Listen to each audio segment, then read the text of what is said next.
Metaverse first appeared in a 1992 science fiction book where people lived digitally in a virtual world. 3 decades later, we're seeing science fiction become science reality. Last month, Microsoft announced it was acquiring the gaming company Activision Blizzard in a $69 billion deal. The tech giant said the deal would provide building blocks for the metaverse. To explain this metaverse tech firms are building and why we should believe the hype, we turn to Newsy's Tyler Atkinson. 20 years ago, accurately forecasting how the internet might develop would have been near impossible. So it's tough to predict what the metaverse might look like in a decade or more. But Hollywood has created virtual worlds to give us a sense of the possibilities. In The Matrix, our hero Neo discovers he lives in a world that exists entirely inside a computer. I know Kung Fu.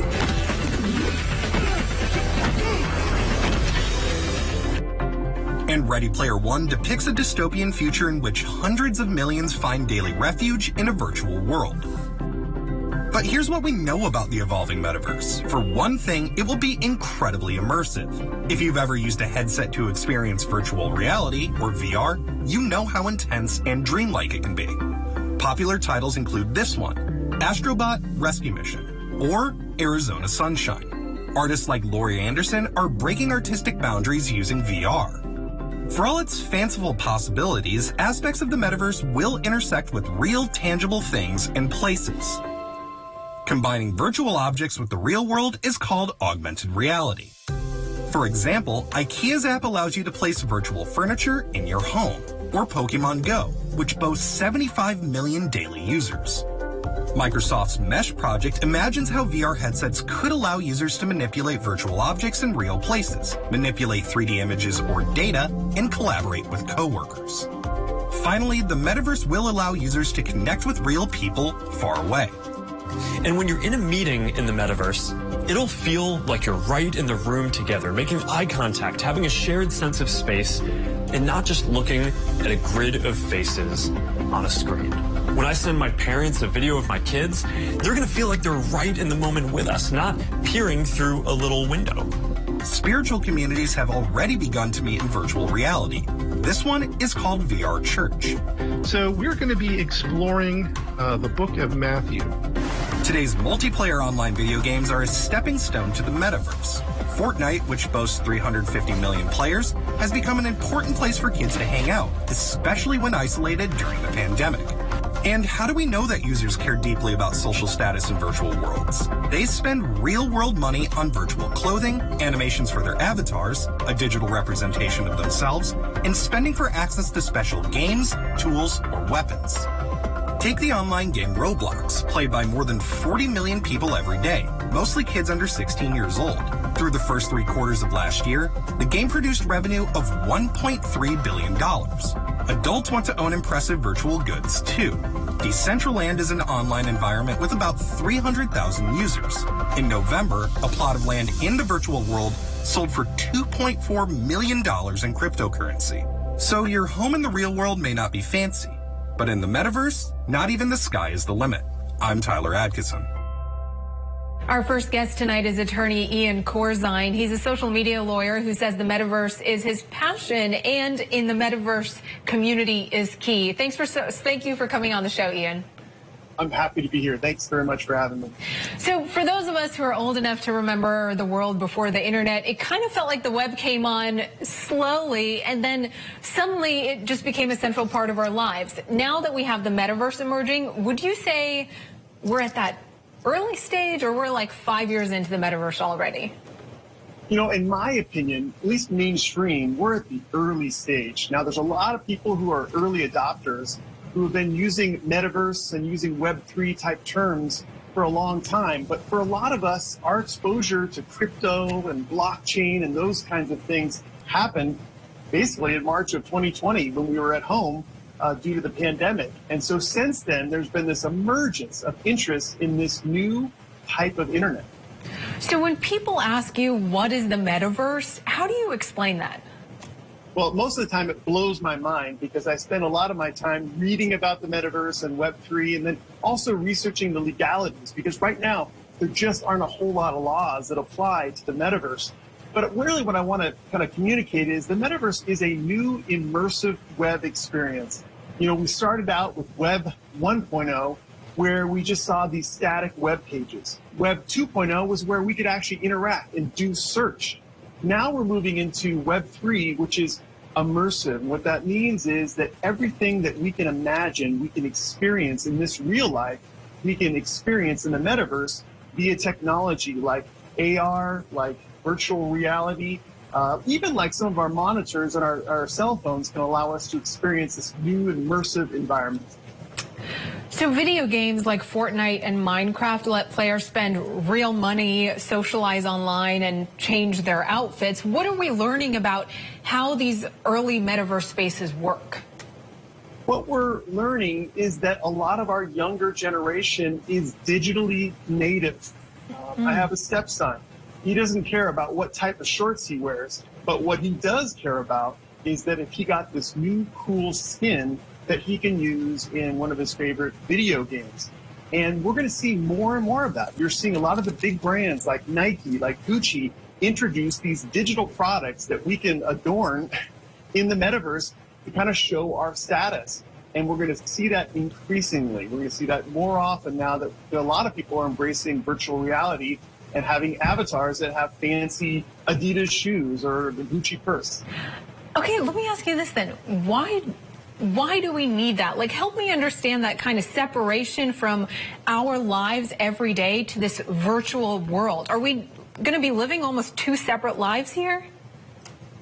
I really think we are. You know, we're going to have to be balanced, of course. We have to appreciate the wonderful reality that we have.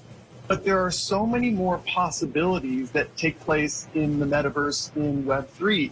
One of them is a lot of us are going to be working exclusively in the metaverse. In other words, if, let's say, you own some virtual land and you wanted to construct a big castle that people could visit and experience, you know, events and things like that, I might be hired to come and work in that virtual land and create that castle. And I do it by virtue of my virtual reality goggles.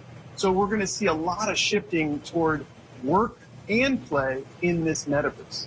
Well, I'm glad you mentioned that work. I think that is a more practical application that might resonate with people who are still a little confused about this. So even if you've never worn a virtual reality headset or played one of those games, chances are that most people have shopped online, right? Or used a social network or maybe did an online workout class. How are these experiences similar or different to the metaverse? Well, I think they're very similar. It's just that it's going to be a situation where we're not going to need to leave our offices or our homes. We're going to be able to visit these places and look at these products, turn them around, take them apart, all in this other world, under this other experience. Eventually, when the technology gets better, we're going to be able to combine the worlds, the real world with the metaverse, with our, our alternative reality, augmented reality type goggles and things like that. And then we'll be able to even enjoy products in the real world that exist in both worlds, both metaverse and the real world. So I think that it won't differ too much other than the fact that you will be able to do a lot of crazy and exciting things with these new products that you can buy. You can buy a pair of shoes and change the color every day if you want, as opposed to if you're in the real world, you just buy a pair of shoes and it stays static. So how do we establish rules in the metaverse? Yeah, that's a really big question, and it's going to be a question that's going to be with us for the next 20 years or so. Right now, most of my clients, the people I consult with, are creators, and I'm giving them advice on copyright, trademark, defamation, and breach of contract, those type of laws that are out there. But I got to tell you that they really don't fit very well with the metaverse, and so we're really going to need to encourage. What I'm doing is trying to encourage legislators to really give consideration to laws in the metaverse. One, incident or a couple incidents we've seen in the past couple of months is groping in the metaverse, where you're in virtual reality, you're on that app VR chat, and you're walking around, and someone gets close to you and gets in your personal space. And I have to tell you, having done it myself, in other words, been in that experience and seeing people come up close, it does feel really weird. We're going to have some new laws that relate to these experiences that you might experience in both the real world and also the virtual world. Okay, let me expand on that point a little bit. Let's say you're somewhere and somebody bumps into you in that virtual world. You're not really feeling that, right? But you're experiencing what that feels like. So it's more of like a mental component to that. So then the effects we feel are very similar. So naturally you would want to report being groped or have some sort of authority to that, right? Yes, exactly. I mean, you could make a report, but also a lot of the platforms, including Meta, which just came out with Horizon Worlds recently, have these safety switches where you can push it on your virtual arm, and it will completely enclose you, protect you from any communications, from any touching, push anybody away that could be threatening you. But I have to tell you that it is a legit concern. Like I said before, I was one time playing a virtual reality game, and one of the parts of the game is that these soldiers come close to you. And I have to tell you that I got goosebumps. It feels different. At the same time, it feels the same as in the real world.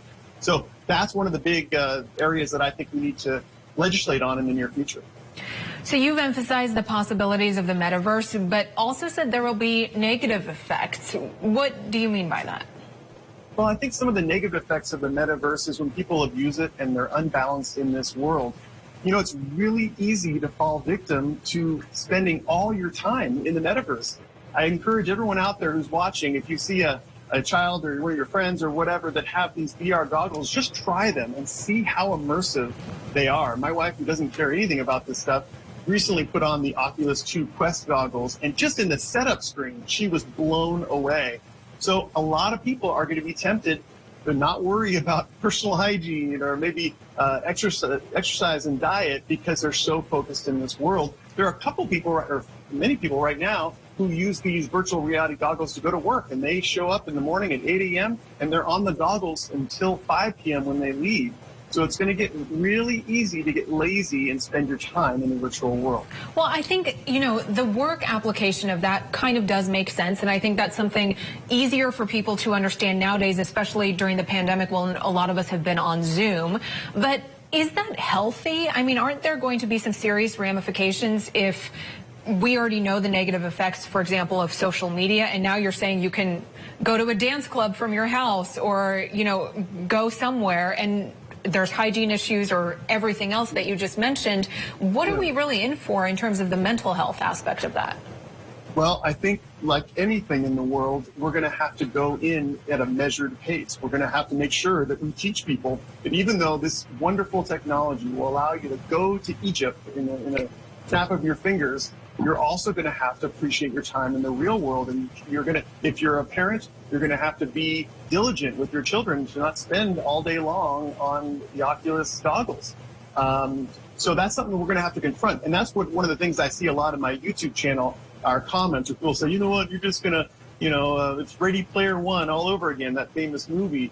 And I have to tell you that there is the threat of that. So we have to go at a pace where we teach our children, we teach adults how they can live a balanced life in both these worlds. Okay, one more question before I let you go. You just mentioned going to Egypt in this virtual. Are you really going to Egypt? I mean, that's not the same thing, right? You're not there feeling things and smelling things, but yet you still reference it as, well, you're going to Egypt. I think somebody on that end looks at it and goes, not really, though.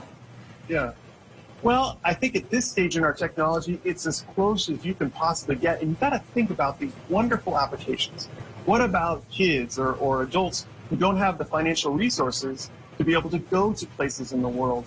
And granted, yes, you're right, going to the Egyptian pyramids, I'm sure, is a wonderful experience in person. But if you don't have the means, what a great way to learn about it. I mean, in the virtual world, you'll be able to walk around the pyramids, walk inside of them, maybe gain access to areas that are digitized that you couldn't in the real world. So for a learning experience, I think it's immeasurable. Wow, that is fascinating. Ian Corzine, thank you so much for coming on The Why. What an interesting conversation. I appreciate your time. Thank you so much.